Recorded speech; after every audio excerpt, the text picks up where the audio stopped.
법문 들으시는 모든 분들이 재앙은 소멸하고 소원은 성취해서 부처님 전에 복 많이 지으시기를 바론드립니다. 오늘 말씀드릴 내용은 여기 칠판에 쓴 것처럼 내 속에 재앙을 소멸하게 하는 위대한 부처님의 힘이 있다라는 그런 내용을 말씀드리도록 하겠습니다. 흔히들 불교는 자력, 기독교는 타력의 종교다 이런 이야기를 많이 합니다. 제가 처음에 불교에 대한 믿음을 가지기 시작했을 때 불교는 자력이라는 그런 생각에 많이 공감을 했던 것 같습니다. 특히 제가 금강경을 가지고 불교를 시작했는데 금강경의 어느 구설 속에도 타력의 요소는 전혀 발견할 수가 없었습니다.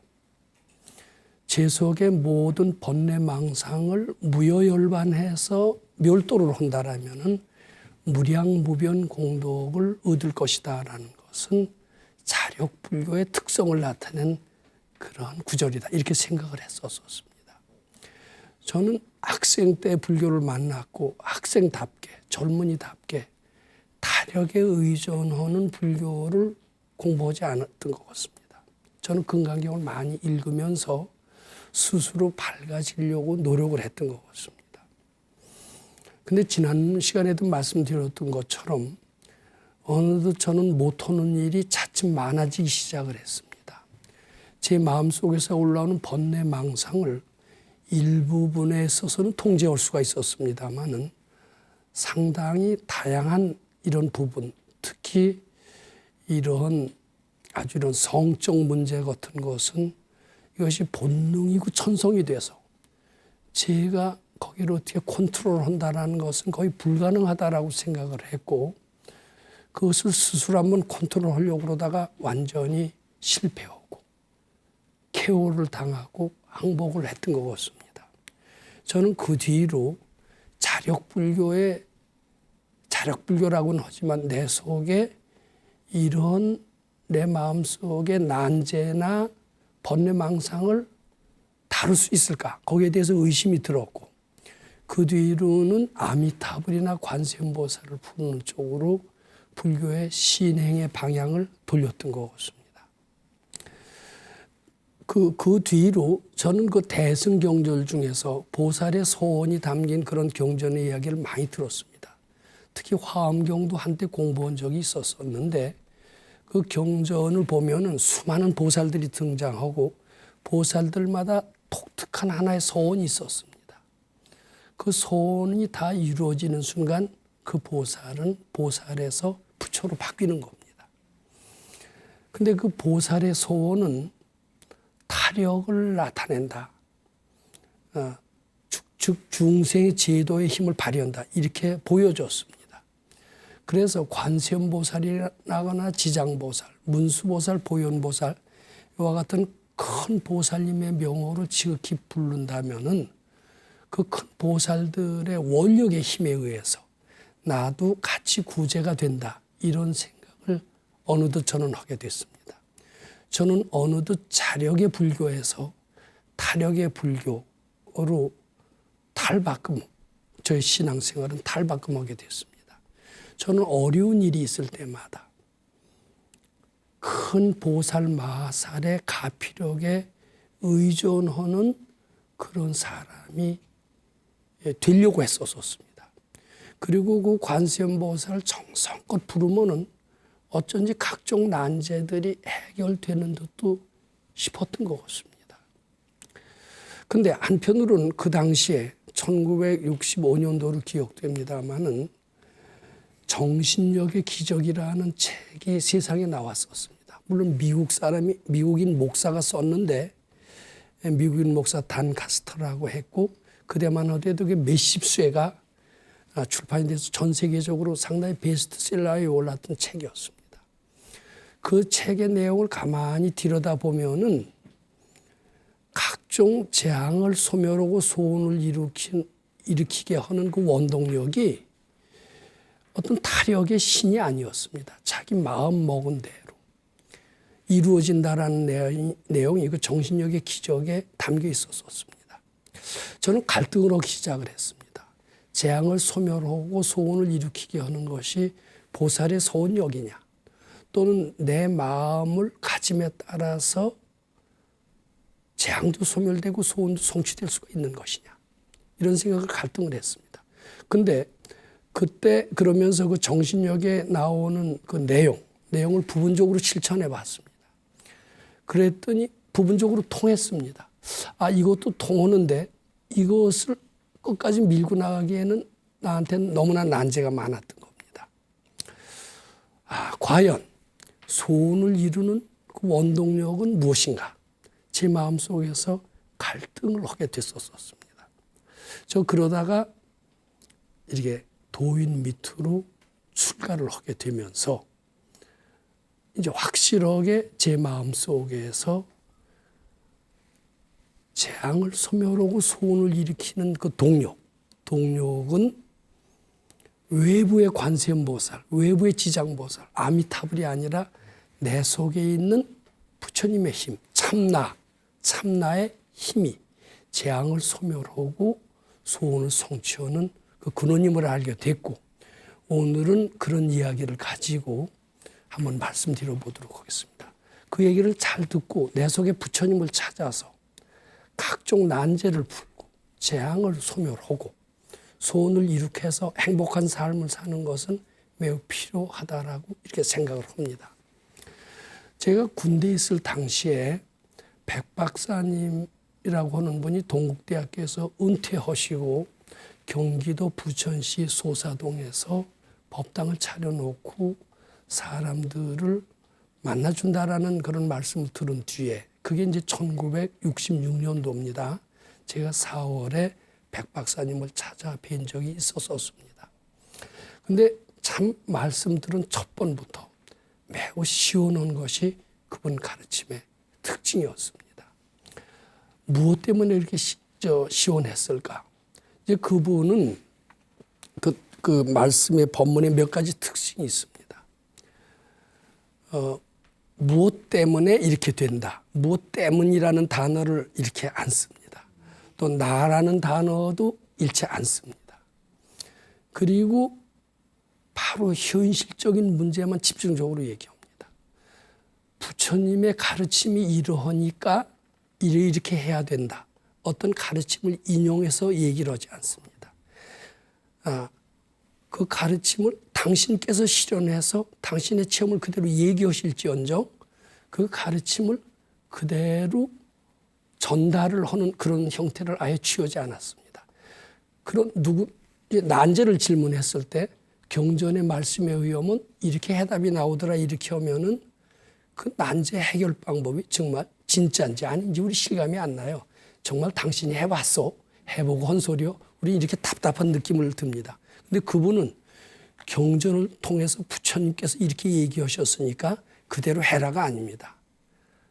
내가 해봤다는 것도 생략합니다. 이렇게 바로 해라라고 당신의 경험을 얘기하시는 것이 우리한테 매우 시원하겠습니다. 그리고 우리에게 주어진 어떤 난제도 해결하지 못할 난제가 없다라는 겁니다. 왜냐하면 그 모든 난제는 내가 불러왔기 때문에, 내가 불러왔으니까 내가 그 원인을 알 수가 있고 내가 따라서 해결할 수 있다. 이런 말씀이 법문의 특징이었습니다. 해결하지 못할 난제가 나한테는 오지도 않고 나한테 온 것은 다 해결할 수 있다. 얼마나 시원합니까? 굉장히 시원했습니다. 저는 군대에서 굉장히 난제로서 굉장히 피곤했던 삶을 살았던 그때였습니다. 학생 때는 학생 때 나름대로의 난제에 저는 아주 질려서 완전히 난제에 압도당했던 그런 때가 있었는데, 군대라는 새로운 사회생활을 보니까 거기서 내가 할 수 있는 것은 지극히 제한되어 있었습니다. 내가 한 것은 현실을 모르고 한 것이기 때문에, 현실이 역행한 것이기 때문에 사사건건 부작용을 낳았습니다. 내 몸과 마음은 군대에서 마냥 필요했었습니다. 필요했던 때 그런 훌륭한 도인을 만났더니 네 앞에 닥친 난제는 해결 못할 것이 하나도 없다. 이런 말씀이 아주 감노수와 같이 시원했던 겁니다. 어떻게 하면 되느냐? 난제라고 생각하지 말고 난제라는 생각이 착각인 줄 알고 그 생각을 부처님께 바쳐라 하는 가르침으로 했습니다. 그 당시에는 군대 생활을 했기 때문에 늦게 자고 늦게 일어났습니다. 그랬더니 뭐라고 그러시냐면 그래도 아침 5시에는 일어나야 된대요. 5시에 일어나서 아침에 금강경을 한 번은 읽어라. 요새는 금강경 읽는 사람이 한 번 읽지 않고 칠독도 오고 많이 하시더라고요. 그때는 쟤는 네가 어떻게 감히 칠독을 하겠느냐. 한 번만 읽어라. 저녁 때도 한 번만 읽어라. 그리고 올라오는 모든 필요한 생각, 귀찮은 생각, 짜증나는 생각은 그것이 참이 아닌 줄 알고 부처님께 바쳐라. 가지고 있으면 병이 되고 재앙이 되느니라 부처님께 바쳐서 해탈하면은 난제가 해결이 될 것이다. 이제 이런 말씀이 골자를 이루고 있었습니다. 군대에는 보이는 것마다 어려운 것이고 수두룩한 난제가 있었습니다. 내가 할 수 있는 것은 지극히 제한되어 있었습니다. 왜냐하면 장교 중에서 제일 말단인 육군 소위에 불과한 내가 할 수 있는 것은 아주 지극히 제한되어 있었기 때문입니다. 우리는 ROTC라고 하는 같은 동지들이 그때 많이 초급 장교들 중에 많이 배치되어 있었습니다. 어느 부대를 가더라도 동기생들로 넘쳐났습니다. 군대에서 굉장히 어려웠던 것은 동기생들을 만나서 서로 가끔 만났을 때 서로 불평들도 하고 정보도 교환하면서 어려운 난제를 풀어가기도 했었던 것 같습니다. 자, 너희 상관은 어떻든 너희 부대에서는 어려운 것이 없었느냐? 나는 그럴 때 이렇게 해결했다. 이게 동기생들과 주고받는 얘기가 군대에서 유일한 낙이었습니다. 어느 동기생이 자기가 끼고 있었던 반지를 저에게 내가 그 반지가 괜찮아 보이니까 반지 마음에 드니? 이거 너 줄까? 아이, 나 필요 없어. 그래도 한번 끼고 있어. 그래요. 그래서 그 친구가 주는 예쁜 반지입니다. 반지를 제가 끼고 이제 우리 부대로 돌아왔습니다. 그 자랑을 하지 말았어야 되는데 이제 그 반지를 끼고 이제 뭐 사병들하고는 대화를 잘 안 합니다. 이제 장교들 모인 데서 소위가 제일 말단이지만 중위 대위들하고는 어울렸던 것 같습니다. 그 자리에서 이제 반지 얘기를 하면서 이 반지 어때요? 그랬더니 같이 한 계급 높은 그 장교가 잠시 좀 어디 구경 좀 하재요. 그래서 구경을 쑥 하더니 자기 반지에 껴보더니 내가 좀 끼고 있을게 그래요. 그래서 뭐 끼고 있는 거에 어때요? 그러라고 그랬죠. 그럼 며칠 있으면 돌려줘야 돼요? 안 돌려줘야 돼요? 근데 며칠 있어도 돌려줄 기미를 보이지 않는 거예요. 근데 그건 내 반지도 아니고 내가 받아서 돌려줘야 될 그런 남의 반지입니다. 남의 반지가 돼서 그래도 점잖게 한 일주일까지는 기다려줬던 것 같아요.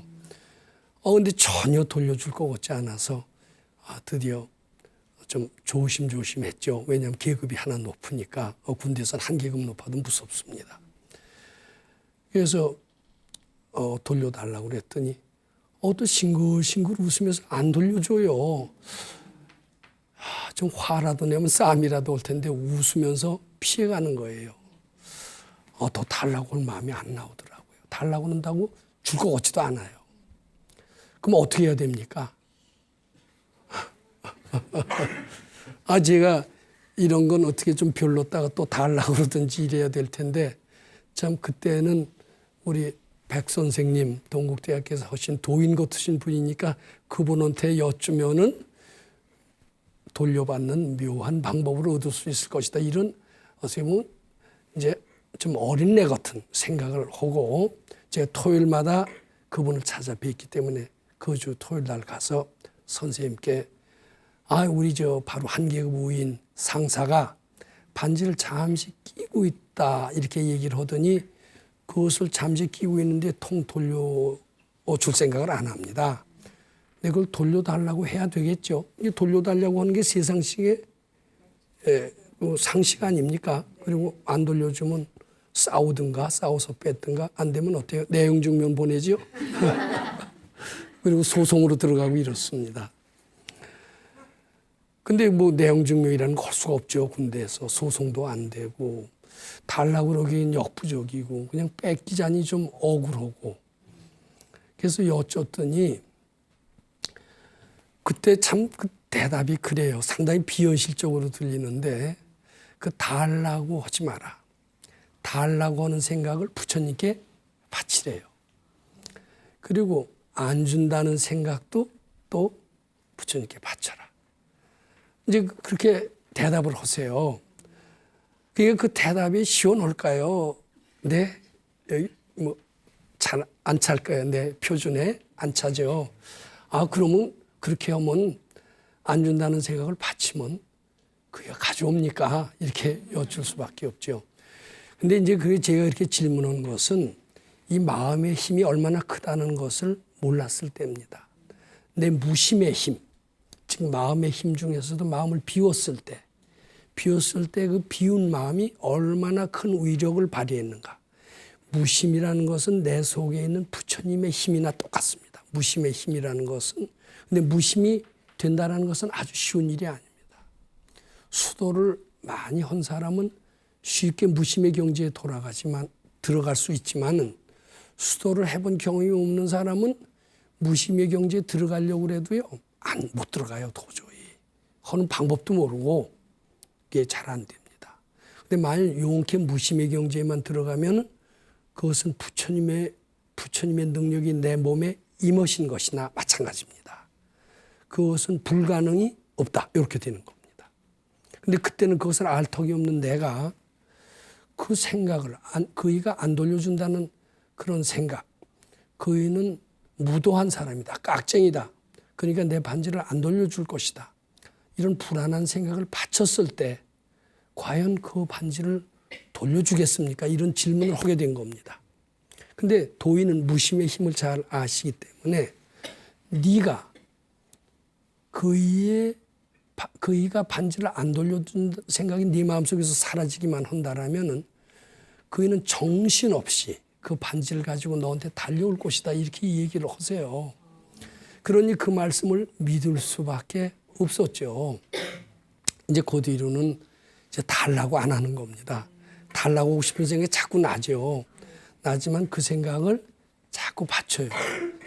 자꾸 바쳐도 안 주니까 또 왜 안 주나 하는 생각도 어떻게 해야 돼요? 자꾸 부처님께 바치는 겁니다. 그러면서 제 마음속에서 그 반지에 대한 생각을 완전히 띄워버리려고 생각이 올라올 때마다 자꾸 그 생각을 부처님께 바치는 노력을 했습니다. 이게 어느 정도 바치다 보니까 반지를 달라고 하는 생각도 이제 잘 안 나요. 자, 그럼 그때 무슨 생각이 냉큼 올라오냐면, 이제 반지 달래는 생각도 없어졌는데, 내 마음이 어느 정도 무심이 됐는데, 무심이 되면 선생님께서는 뭐라고 그랬어요? 정신없이 가져온다고 그랬는데, 정신없이 가져오지도 않는 거예요. 야, 이거 선생님 말씀이 틀렸나? 이렇게 또 의심을 하게 됩니다. 근데 이게 제가 신심이 좀 부족한 것 같아요. 신심이 있는 사람은요, 절대 의심하지 않습니다. 의심하는 순간 굉장히 뒤떨어져요. 선생님의 말씀이니까 그대로겠지. 그리고 저처럼 머리를 굴리지 않습니다. 그리고 오로지 내가 완전히 그 반지에서 반지를 가져와야 되겠다는 그 반지에 붙은 애착의 마음을 내가 띄지 못했구나. 띄지 못하니까 거기가 못 가져온 것이다. 내가 아직 무심이 되지 못했구나. 이렇게 스스로를 반성하면서 더 바치려고 노력을 해야 되는 겁니다. 제가 그 뒤로 완전히 반지에 대해서 잃어버릴 정도까지 됐었습니다. 정말 반지를 내가 받았나? 반지를 주었나? 그이가 반지를 언제 가져올 건가? 이런 생각이 다 없어졌어요. 편안하게 됐습니다. 그게 어때요? 무심에 가까운 거예요. 근데 무심에 가까운 것은 우리는 잘 몰라도 큰 위력을 아마 나타내는가 봐요. 근데 그전에는 오히려 그렇게 무심이 되기 전에는 내 마음은 어디에 딱 붙었어요? 반지에 가서 딱 붙었어요. 저 반지 안 주면 어떡하나? 저 반지 띄워 먹으면 어떡하나?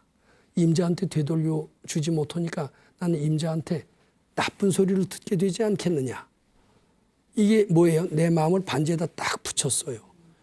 내 마음을 반지에다 붙였으니까 나는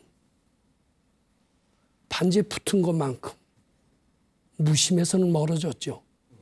그리고 힘이 강해요, 약해요. 애착이 있으니까 내 마음은 건강하지가 못합니다. 힘이 약한 겁니다. 힘이 약하니까 그 중인은 계급도 낮지만 마음도 약하니까 내 말이 통할까요? 안 통할까요? 전혀 안 통했던 겁니다. 근데 이제 내가 달랜 소리도 안 하고 거의 봐도 아예 반지 얘기하지도 않고 그리고 무조건 바치고 반지에 대한 생각을 거의 잃어버릴 때가 됐습니다. 되니까 어느 날 싱긋 웃으면서 싹 반지를 가져오더라고요. 굉장히 생각보다 길었습니다만은 생각보다 긴 것은 바로 내가 제대로 바치지 못했기 때문이라는 것을 알았고 제가 머리 굴리지 않고 일심으로 바쳤다면 훨씬 더 빠른 시일 내에 가져올 수 있었다라는 것을 알게 됐습니다. 저는 여기에서 어떻게 해서 반지를 가져왔느냐 이 원리를 잠시 설명드리고자 합니다.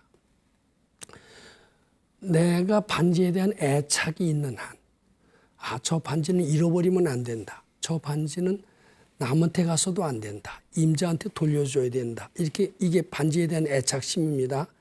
내 마음을 거기다 딱 붙여놓고 있는 한은 내 마음은 반지에 매여 있고 근심 걱정이 떠날 날이 없습니다.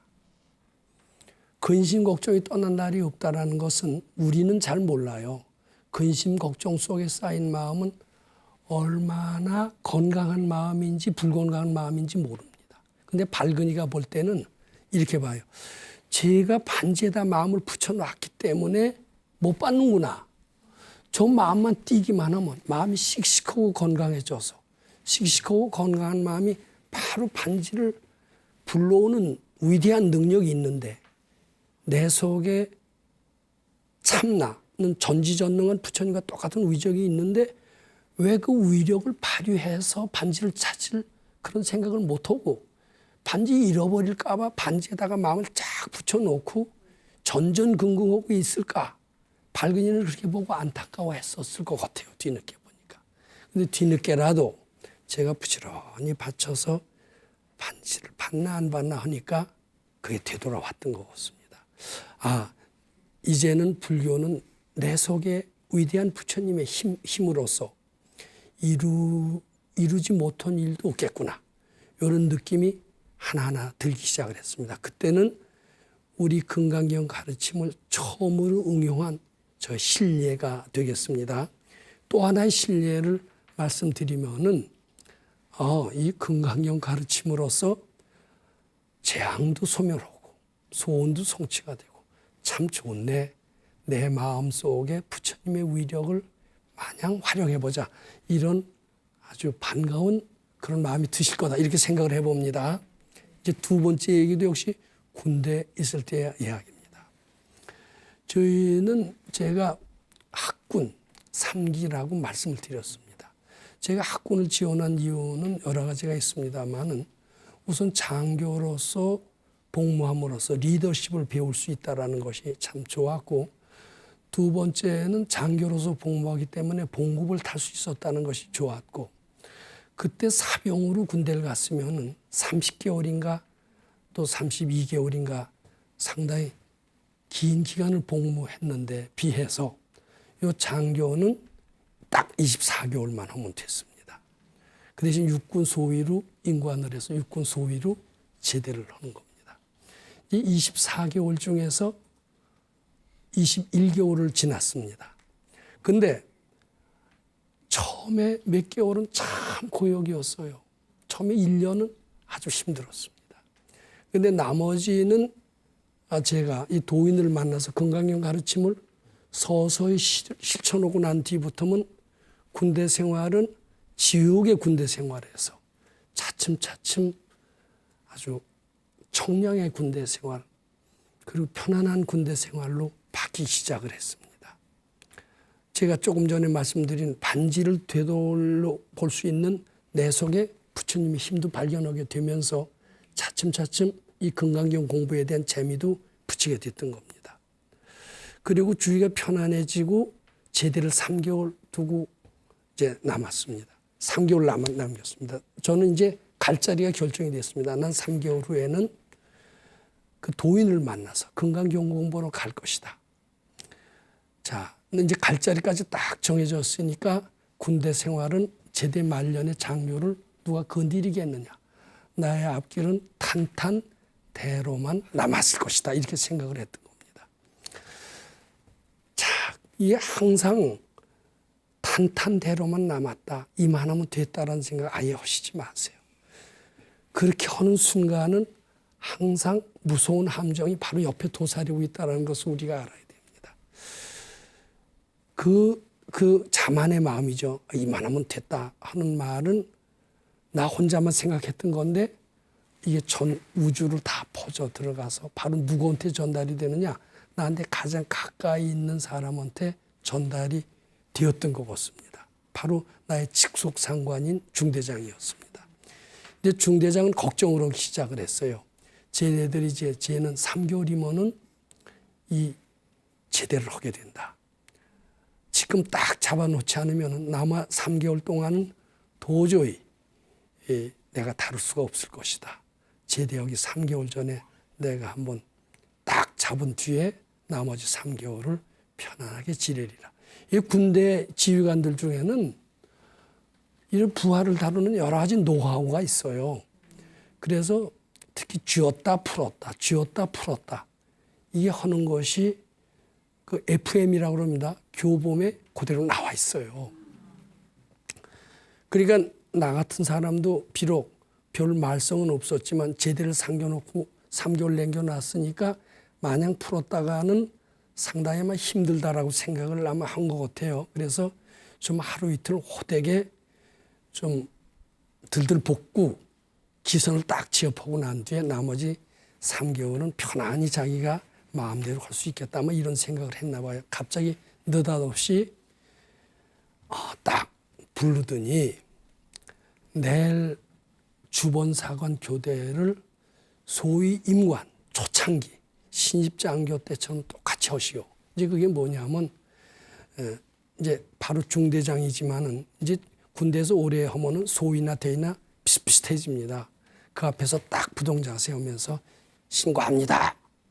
소위 김아무아무개는 누구누구에게 주번사관을 인계합니다. 이런 식으로 아주 고지식하게 전달하는 예는 거의 찾아볼 수가 없어요.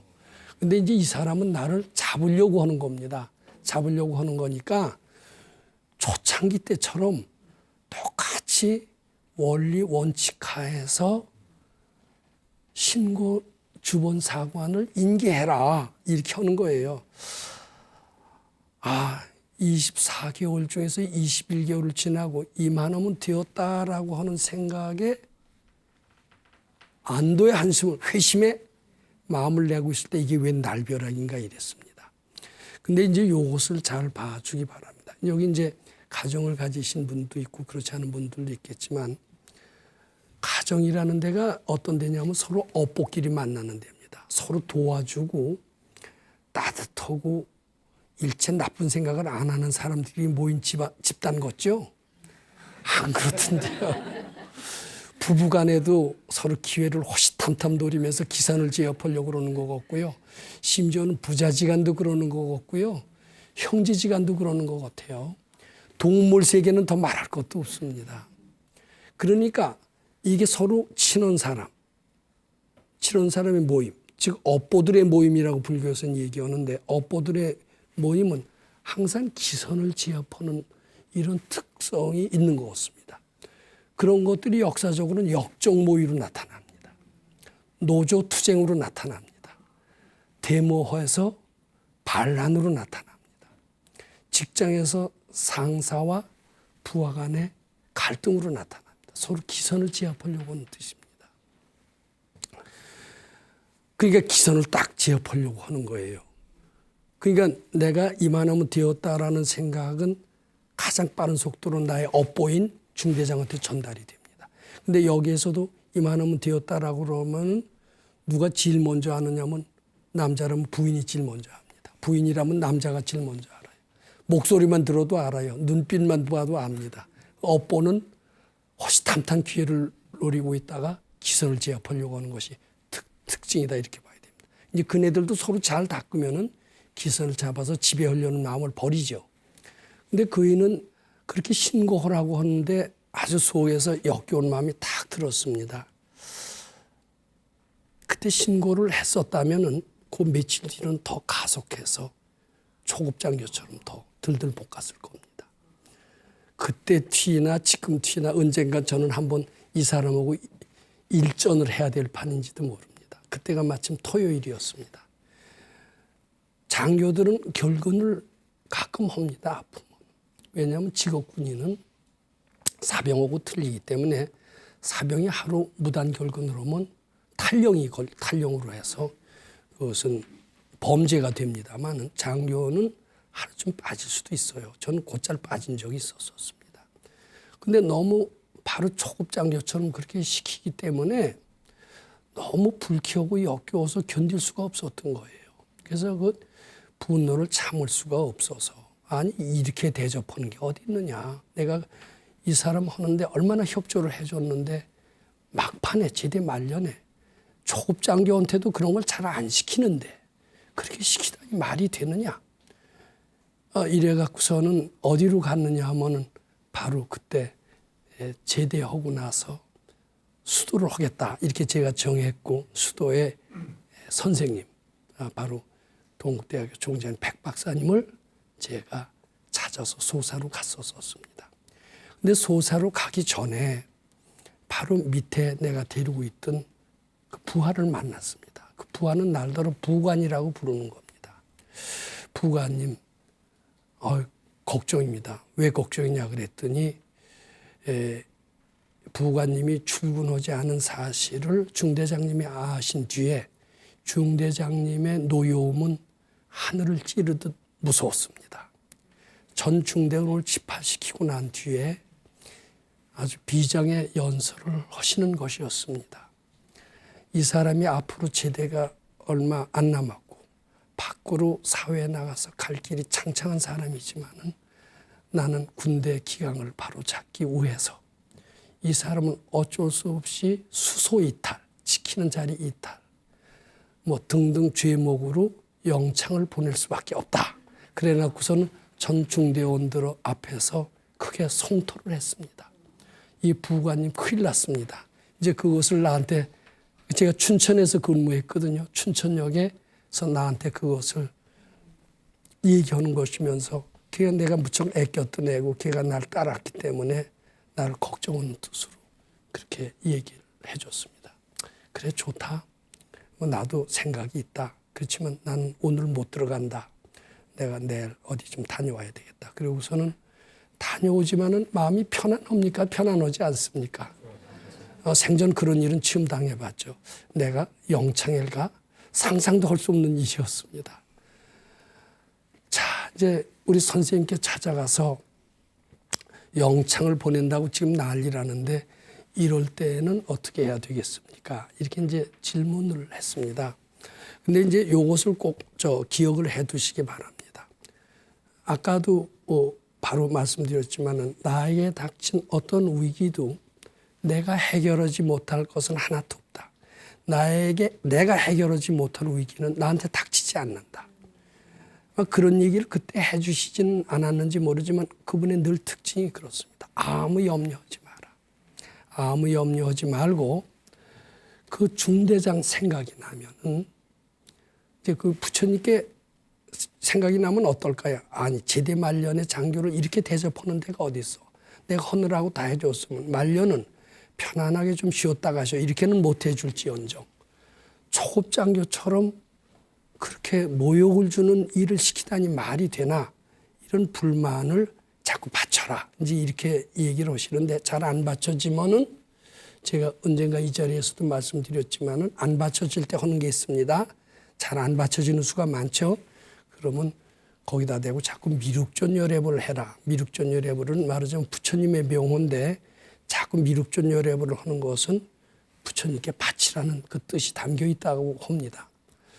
그래서 그때부터 저는 그 우리의 직속 상관인 중대장 생각이 났을 때 그이가 나를 영창에 잡아넣으려고 호령하는 모습을 떠올리면서 그 생각이 날 때 자꾸 미륵존여례부를 했습니다. 자꾸 미륵존여례부를 하니까 이제 그 이튿날 이제 춘천을 향해서 가기 전에 우리 선생님께 인사를 드렸습니다. 그리고 미륵존여례부를 잘 해봐라. 그리고서는 뭐 잘 될 것이다 안 될 것이다도 얘기를 하질 않으세요. 미륵존여례부를 하면 잘 될 것이다. 저는 이런 대답을 기대하고 싶죠. 근데 그런 대답을 기대할 필요가 없어요. 당연히 잘 되는 것이기 때문에. 재앙은 소멸하지 못할 것이 없기 때문입니다. 이런 얘기는 하시더라고요. 영창에 가서도 빙글빙글 웃을 수 있어야 되지 않겠느냐. 이런 얘기를 하십니다. 그러면은 나를 위안하는 소리예요. 경우에 따라서는 영창 갈 수 있다는 소리예요. 위안의 말씀을 하셨던 건데 그리고 그렇게 담대하라는 뜻으로 말씀하셨던 건데 박복한 사람은 그럼 내가 영창에 갈 수 있다란 말이냐. 이게 참 제가 문제인 것 같습니다. 이제 얼른 생각을 돌려서 선생님께서 나를 위로해 주시는 그런 말씀이다. 자신을 가지라고 하시는 말씀이다.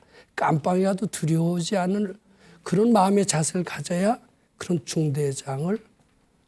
중대장인 기도가 통할 것이다. 이런 말씀이다라고 이해를 하면서 거기서부터 부지런히 그 중대장 생각이 나면 불안한 생각, 미운 생각 이런 등등 잡잡한 생각이 날 때마다 계속 미륵존여례불 하면서 마음이 차츰차츰 편안해지는 것을 느꼈습니다. 이제 부대가 다 갔습니다.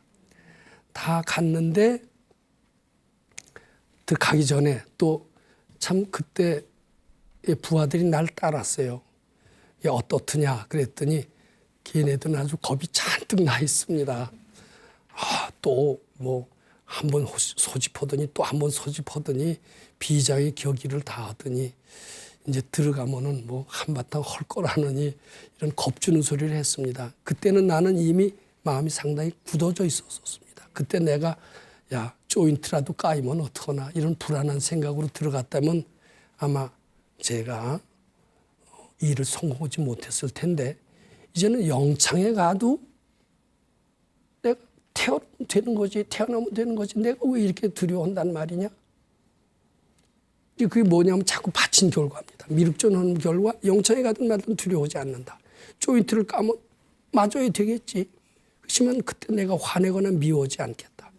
아주 조용한 담담한 자세로 임하게 됐습니다. 딱 문을 열고 CP라고 그랬습니다. CP에 들어갔더니 딱 누워서 군 형법책을 열심히 독송을 하면서 너 겁주는 폼을 잡고 있었습니다. 저도 역시 태어난 척하면서 딱 앉았더니 딱 오더니 어딜 갔었니에요. 어딜 갔었나 알 필요 있어요 없어요. 당장 쳐보러면 됐지. 근데 어딜 갔었냐 하는 게 벌써 약간 뭐 눌리는 게 있나 봐요. 그래서 어디 간 건 알아서 무엇이냐고 내가 왜 이래 그랬던 것 같습니다. 그랬더니 또 자꾸 물어요. 근데 그때만 하더라도요 백 박사님은 부통령으로 2번이나 나오셨고 사회적인 명사였습니다. 제가 백 박사님을 찾아갔습니다. 그랬더니 아니 네가 백 박사님을 다 알아? 너 같은 사람이 어떻게 백 박사님 같이 높은 사람을 지금 백 박사님 오면 아는 사람이 없지만 그때는 부통령 2번 나오셨고 이품번 나오셨고 대학 총장은 지금 대학 총장보다 상당히 높았습니다. 그러니까 백 박사님은 아주 알아주는 사회적인 명사니까 명사를 찾아가서 상담해?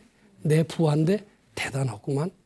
그런 생각을 했는지 뭔지 태도가 싹 달라지더라고요.